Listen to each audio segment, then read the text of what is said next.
জুলাই হত্যার মামলায় মৃত্যুদণ্ডের বিরুদ্ধে আইনি লড়াইয়ের প্রস্তুতি নিচ্ছেন পলাতক শেখ হাসিনা। তার পক্ষে লন্ডনের আইনি সেবা প্রতিষ্ঠান কিংস ইন ন্যাপলি ইমেইল পাঠিয়েছে ট্রাইব্যুনালে। বিচার প্রক্রিয়াকে আন্তর্জাতিক আইনের পরিপন্থী দাবি করে বাতিল চেয়েছে ফাঁসির রায়। লিলি আল্ট্রাসফট সিরাম জেল, যা গভীর থেকে স্কিনে দেয় 3 গুণ সিরাম হাইড্রেশন। সিরাম জেল হাইড্রেশনে ব্রাইট থাকো সব সিজনে।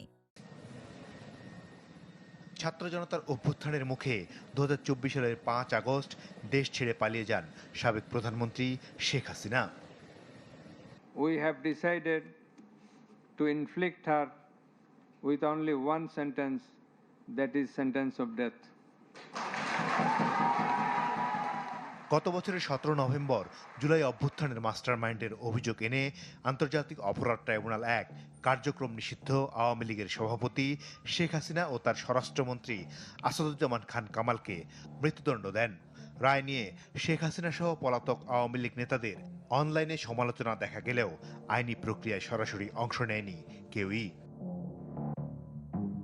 তবে গত 30 মার্চ লন্ডন ভিত্তিক আইনি প্রতিষ্ঠান কিংসলে ন্যাপলি এলএলপি শেখ হাসিনার পক্ষে আন্তর্জাতিক অপরাধ ট্রাইব্যুনালে একটি চিঠি পাঠায়।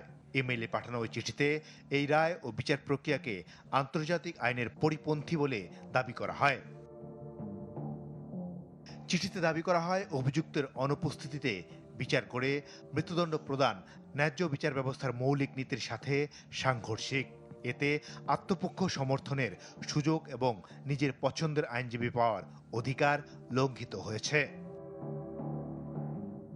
এছাড়া ট্রাইব্যুনালের এখতিয়ার, বিচারক ও প্রসিকিউশনের বিরুদ্ধে রাজনৈতিক পক্ষপাতের অভিযোগও তোলা হয়।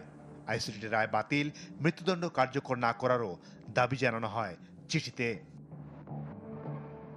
এখন প্রশ্ন উঠেছে, লন্ডন থেকে এই আইনি চিঠির মাধ্যমে কি পলাতক শেখ হাসিনা আইনি লড়াইয়ে নামছেন?